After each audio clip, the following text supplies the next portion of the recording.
Assalamualaikum warahmatullahi wabarakatuh. Para sahabat sekalian yang berbahagia, Islam adalah agama sosial.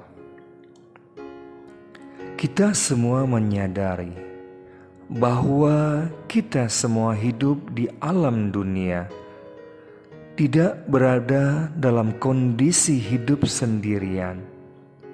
Sesama manusia selalu membutuhkan orang lain. Orang kaya membutuhkan tenaga orang miskin. Orang miskin membutuhkan uluran tangan orang kaya. Orang berilmu membutuhkan orang bodoh untuk mengajarkan dan mengamalkan ilmunya, dan juga sebaliknya. Suatu pekerjaan dapat berjalan cepat dan lancar jika para pekerjanya saling membantu dan pengertian.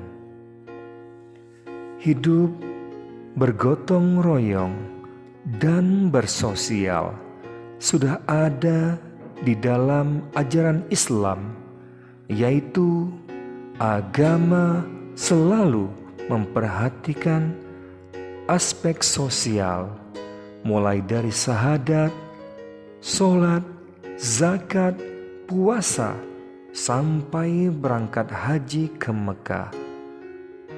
Tidak terlepas dari aspek sosial. Di antara 5 rukun Islam yang lebih mengandung aspek sosial adalah zakat. Dengan keberadaan zakat, berarti kita harus lebih bersungguh-sungguh mencari rizki yang halal, sampai kita memperoleh kelebihan atas kebutuhan sehari-hari. Pada hakikatnya, harta yang kita miliki sebenarnya milik Allah.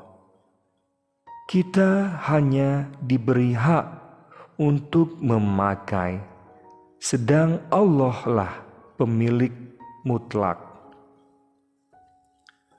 Pemilik jagat raya menetapkan bahwasanya harta yang dimiliki orang kaya mengandung sebagian hak milik orang miskin.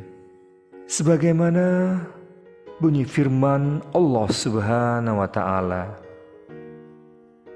dalam Quran surat Az-Zariyat ayat ke-19, yang artinya, dan di dalam harta mereka terdapat hak bagi peminta dan orang yang tidak mampu. Dengan cara seperti itu, berarti orang miskin berhak mengambil harta pada orang kaya.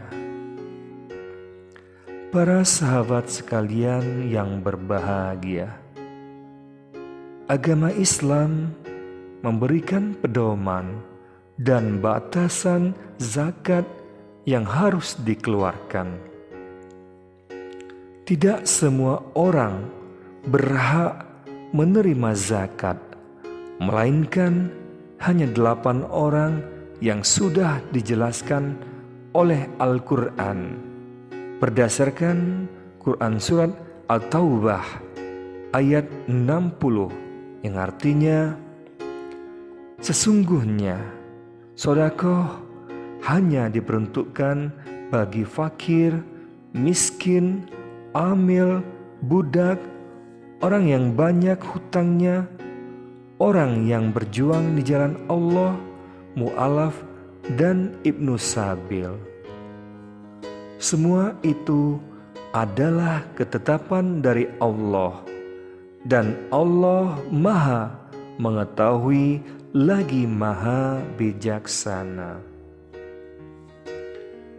Para sahabat sekalian yang berbahagia, urutan yang pertama, bagi yang berhak menerima zakat adalah fakir, yaitu orang yang tidak memiliki mata pencarian ataupun pekerjaan, serta kebutuhan sehari-harinya tidak mencukupi.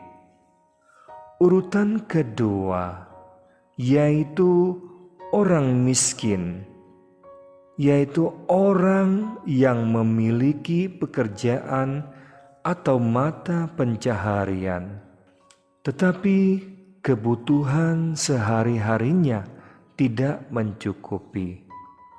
Urutan ketiga, yaitu amil, yaitu orang yang diberi tanggung jawab untuk mengurusi dan mengatur zakat. Urutan keempat, yaitu mu'alaf, yaitu orang yang pertama kali masuk Islam dan imannya masih lemah. Urutan yang kelima adalah para budak. Akan tetapi, untuk sekarang ini sudah tidak populer lagi. Urutan penerima zakat yang keenam adalah ghorim, yaitu orang yang menanggung banyak hutang demi kepentingan Allah dan betul-betul tidak mampu membayarnya. Urutan yang ketujuh adalah sabilillah, yaitu orang yang membela ajaran-ajaran agama Allah, termasuk di antaranya para prajurit perang, para kiai dan santri. Dan urutan yang terakhir adalah Ibnu Sabil, yaitu orang yang bepergian jauh dan di tengah-tengah perjalanannya kehabisan bekal. Para sahabat sekalian yang berbahagia, orang kaya tidak dapat menjadi muslim sejati kecuali jika mau mengorbankan sebagian hartanya untuk kepentingan sosial.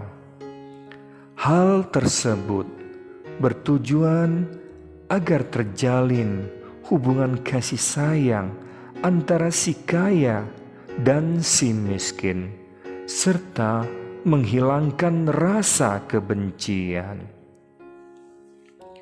Dan sebelumnya telah dijelaskan bahwa kekayaan yang kita miliki 100% adalah milik Allah semata, dan harta yang kita miliki hanyalah titipan yang suatu saat akan kembali. Mudah-mudahan itu semua bermanfaat dan membangkitkan jiwa kita semua. Marilah kita berdoa kepada Allah Subhanahu wa Ta'ala agar diberikan kelebihan rizki yang halal dan dapat kita gunakan untuk kepentingan yang baik. Amin, amin, amin ya rabbal alamin. Wassalamualaikum warahmatullahi wabarakatuh.